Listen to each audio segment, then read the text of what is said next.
골로새서 3장 9절 말씀 다 같이 한 목소리로 받들어 읽도록 하겠습니다. 너희가 서로 거짓말을 하지 말라. 옛사람과 그 행위를 벗어버리고. 아멘. 우리가 어제 이거 벗어버려야 될 것 중에 하나로서 이제 거짓말을 하지 말라에 대해서 살펴보았습니다. 그래서 여기서 이 서로 거짓말을 하지 말라.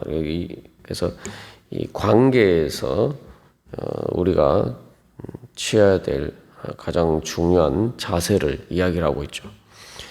그래서 여기서 또 우리가 주목해야 될 것은 이 앞에 네 가지와 달리 이 9절에서 서로 거짓말하지 말라는 따로 이렇게 분리해서 이 다른 동사를 통해서 이제 특별히 강조해서 이야기를 하고 있습니다. 그래서 그 의미에 대해서 우리가 또 살펴본 것처럼 또 다른 요한계시록에 나오는 것처럼 이 거짓이 결국은 모든 죄의 근원이다. 그런 이유에 대해서도 살펴보았습니다. 그래서 우리가 특별히 이제 성도들끼리 이 공동체 가운데서는 이 신뢰가 가장 중요하죠. 뭐 교회 공동체뿐만 아니라 어느 공동체도 마찬가지입니다. 우리 일반 사회도 마찬가지죠. 기본적으로 신뢰가 무너지면은 말 그대로 그 사회 전체가 될 수가 없겠죠. 그래서 뭐 신용 사회다 뭐 그런 말이 있기도 하지만 사실은 그래서 우리가 인간이 살아가는 이 모든 사람들과의 관계에는 기본적인 신뢰 관계의 기초에서 유지가 되고 있는 겁니다. 그러니까 우리가 이제 믿음이다라고 할 때에 우리가 믿음의 가장 중요한 속성 한 가지를 잊어버리고 있을 때가 많은데, 믿음이라는 말은 뭐 구약에서도 마찬가지고 신약에서도 마찬가지고 신실함이라는 말과 같은 단어를 사용하고 있어요. 그러니까 우리가 누구를 믿을 수 있다라고 할 때 그것은 뭡니까? 무슨 말입니까? 상대방이 믿을 만하다, 신실하다는 거죠. 믿는다는 건 말 그대로 신뢰하다는 의미입니다. 그래서 우리가 이제 믿음이 성장한다라고 할 때에 그것은 하나님의 신실하심을, 그래서 하나님이 정말 믿을 만한 분임을 우리가 점점 깨달아 알고, 그렇기 때문에 그 하나님을 향한 믿음이 더욱더 커져가는 거죠. 그러면 동시에 또한 우리가 우리의 신실함도, 그래서 말 그대로 우리가 믿을 만한 사람으로 이제 점점 성장해 가는 것입니다. 그렇기 때문에 이 믿음은 신뢰와 동전의 양면이며 사실은 또한 그것이 바로 또한 신실함입니다.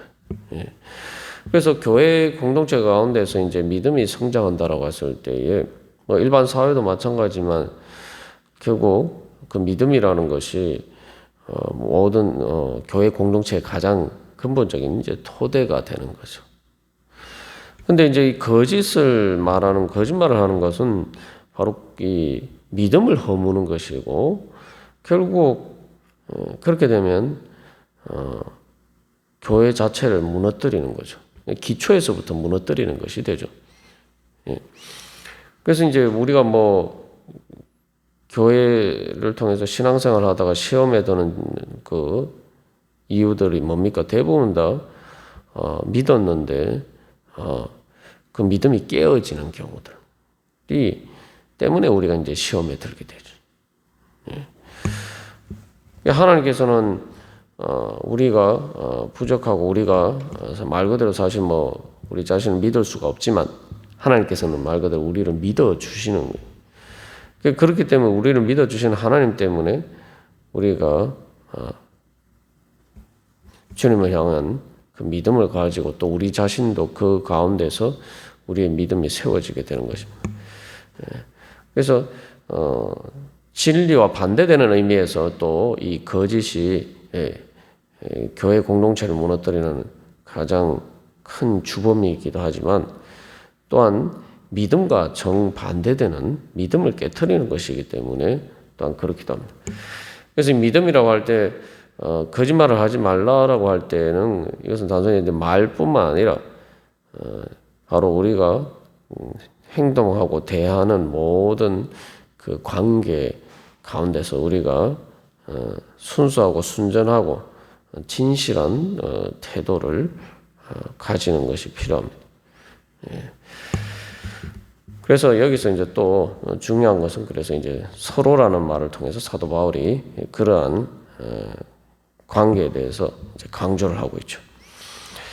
이렇게 이제 사도 바울이 이제 5절에서도 5가지, 이제 8절, 9절에서도 5가지 해서 10가지 벗어버려야 될 것을 대해서 이야기를 하면서 9절 후반절에서 그 옛사람과 그 행위를 벗어버리고 이제 10절까지 이제 쭉 원래 문장이 이어집니다만 새 사람을 입었으니 이제 그렇게 이야기를 하고 있습니다. 다시 말해서 이것은 이제 그런 모든 것들을 벗어버려야 되는 이유에 대해서 이야기하고 있다라고도 할 수 있고 또한 이 명령의 의미를 가지고 있기도 합니다.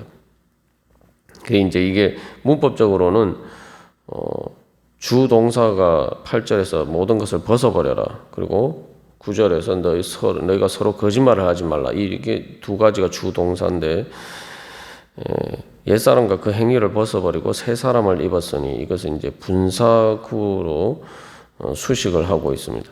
그래서 이 분사구에서 일반적으로는 이제 그 앞에 그것을 벗어버려야 되고 거짓말을 하지 말아야 될 이유에 대해서 이제 이야기를 하고 있다라고 볼 수도 있는데, 그러나 동시에 또한 이게 뭐 헬라 문법상으로 이제 명령의 의미를 이제 가질 수도 있습니다.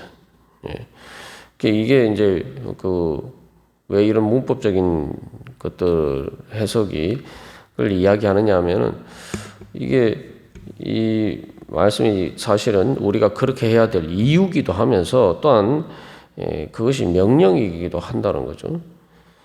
그래서 이러한 것들을 이제 앞에서 이제 벗어버려라라고 하는데 여기서 이제 9절에서 벗어버려고 10절에는 새 사람을 입었으니 이렇게 이야기하니까 이건 이제 옷을 입고 벗는 것을 좀 더 이렇게 분명하게 이제 표현하고 있죠.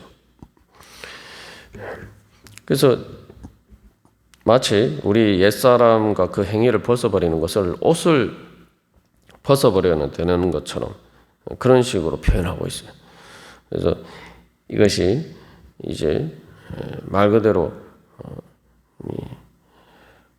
더러운 옷, 우리가 이제 옷을 갈아입을 때 벗어버리는 것처럼 이야기를 하고 있습니다. 그래서 이 부분에 대해서 이제 우리가 앞에서도 나누었습니다만, 이 옛사람에 대해서, 옛사람을 벗어버리는 문제에 대해서 우리가 생각할 때에, 우리가 일반적으로 보통 생각할 때는 내 안에 옛사람도 있고, 내 안에 새 사람도 있고, 그래서 이 옛사람과 새 사람이 공존하고, 그래서 이 옛사람과 새 사람이 이제 서로 싸우고, 그래서 그 안에서 내 안에서 투쟁이 벌어지고, 이제 신앙의 성장은 이 새 사람이 점점 자라가고, 그래서 그 새 사람이 자라서 옛 사람을 죽이는 그런 것으로 이제 구도로 보통 이제 생각하는 경우들이 많습니다. 그런데 이제 이 말씀을 보면은 이제 이게 이제 그 이유라고 생각하면은 옛사람과 그 행위를 벗어 버렸고 라고 이제 과거에 일어난 사건에 대해서 이야기를 하고 있습니다. 다시 말하면은 이 앞에 모든 것을 버려라. 이 모든 것을 그 악한 것들을 벗어버려라. 그리고 서로 거짓말을 하지 말라는 이건 이제 현재의 명령인데 그 이유가 뭐냐면 너희들이 이미 옛사람과 그 행위를 벗어버렸기 때문이다. 라고 이야기를 하고 있다는 말이죠. 우리가 이제 이런 이유로 이제 해석하고 이것이 과거에 이미 일어난 일로 생각하면은 좀 우리의 삶의 현실하고 좀 바로 이렇게 직접 연결되지 않는다 이렇게 생각할 수가 있습니다. 왜냐하면 우리 안에 여전히 옛사람과 그 행위들의 흔적들이 남아 있기 때문이죠. 근데 이제 우리가 사실은 이 진리를 깨달아 아는 것이 중요합니다. 그래서 옛사람과 그 행위를 이미 벗어버렸기 때문이다. 그래서 이것이 무슨 의미냐 하면은 이제 골로새서 2장 12절에서도 바로 세례로 그리스도와 함께 장사되었다라고 이야기하면서 2장 11절에서는 그리스도의 할례를 받았는데 뭐요? 육의 몸을 벗는 것이요라고 있죠. 이미 육의 몸을 벗었다라고 이야기를 하고 있다 이 말이죠. 이것은 이제 예수 그리스도와 함께라는 관점에서 이해를 할 필요가 있습니다. 무슨 말이냐 하면은 내가 이 모든 악한 것들을 행하는 것 때문에 말 그대로 내 죄 때문에 예수님이 십자가를 지셨다고 내 대신 그 죄의 형벌을 받으셨죠. 그리고 예수님이 십자가에 돌아가셨어요. 그래서 이미 그리스도 안에서 볼 때에 그리스도와 함께라는 관점에서 보면은 예수님이 이미 우리의 모든 그 죄를 고난과 그 죽음을 통해서 벗어버리신 거죠. 이것이 우리에게 가지는 의미는 우리가 이제 자꾸 이런 것들을 그 옛사람을 따라서 행하는 그러니까 거듭난 중생한 하나님의 자녀로서 하나님 아버지를 닮아야 되는데 그렇지 않은 모습들이 우리 안에 있을 때에 사실 우리가 현실에서 성화의 과정에서 그런 것들이 마치 내가 벗어날 수 없는 것처럼 그렇게 생각할 때가 많다는 거죠. 그것은 사실은 또 우리 자신을 자꾸 합리화하는 것이기도 합니다. 뭐 내가 지금까지 몇십 년 동안 이렇게 살았는데 내가 이것을 어떻게 벗어버리나? 내가 이런 문제가 어떻게 해결되나? 자꾸 그런 식으로 생각하면서 내가 사실은 얼마든지 벗어버리고자 하면 벗어버릴 수가 있는 건데 마치 그 옷이 나에게 붙어 있는 것처럼 벗으려고 해도 벗을 수 없는 옷처럼 그렇게 생각하고 그래서 내가 이것을 벗어버리지 못하는 그런 것들을 버리지 못하는 것을 어쩔 수 없다 이런 식으로 자기 합리화를 한다 이 말이죠. 근데 예수를 믿는 사람은 이제 더 이상 그렇게 이야기를 하면 안 된다는 거예요. 그래서 우리가 이제 옷과 관련해서 앞에서도 예를 들어서 나누는 것처럼 교도소 안에 있으면은 제수복은 무조건 입고 있어야 돼요. 그 제수복을 벗을 수가 없어요. 그러니까 우리가 이제 자꾸 그런 식으로 생각을 한다는 거죠. 그러다 보니까 이게 교도소 안에서 제수복을 벗을 수 없는 것처럼 마치 우리가 이 옛사람의 여러 가지 것들을 내가 벗어버릴 수 없고 그것들이 단순히 옷이 아니라 벗어버릴 수 없는 것이니까 늘 실제로 내 피부와 같고 내 살과 같고 그래서 육신이라는 말이 살이라는 문자 그대로 하면 살이라는 의미라고 우리가 나누었지 않습니까? 그게 말 그대로 내 피부고 내 살과 같은 거예요. 내 자신과 같은 거예요. 이거는 그래서 내가 그 노예 상태에서 옛사람을 따르는 것에서 나는 벗어날 수가 없다. 그래서 이스라엘 백성들이 마치 바로의 이집트에서 애굽에서 그 바로의 종살이를 할 때에 자기들 힘으로 벗어날 수 없었던 것처럼 이제 그런 상태에 있다라고 생각을 하는 거죠. 그러니까 뭐 어쩔 수 없다 이렇게 이야기를 한다 이 말이죠. 근데 거기에 대해서 그래서 사실은 우리의 그런 잘못된 생각을 깨뜨리는 겁니다. 너희가 이미 해방되었다. 예수님이 너희의 모든 죄를 가지고 다 십자가 달려 돌아가셨기 때문에 너희들은 더 이상 그 옛사람에 묶여 있을 이유가 없다. 내가 이거 벗어버리면 마치 이미 말 그대로 교도소에서 이미 석방된 것이기 때문에 예수님이 우리 죄를 대신해서 이미 다 죄의 형벌을 받으셨기 때문에 나는 더 이상 죄의 형벌을 받을 필요가 없기 때문에 마치 형기를 마치고 석방된 재수와 같아요. 그러면은 석방되었기 때문에 교도소에서 나오면은 그 옷을 입고 재수복을 입고 있을 이유가 없죠. 그리고 당연히 그것을 벗어버리겠죠. 아무도 그거 입고 있으려고 하는 사람이 누가 있습니까? 사람들이 감옥에서 탈옥하려고 하고, 탈옥하면 제일 먼저 하는 일이 뭡니까? 뭐 영화나 드라마에서도 보고 실제로도 그럽니다만, 탈옥하면 제일 먼저 하는 일이 뭐죠? 제수복부터 벗어버리잖아요. 다른 옷으로 갈아입잖아요.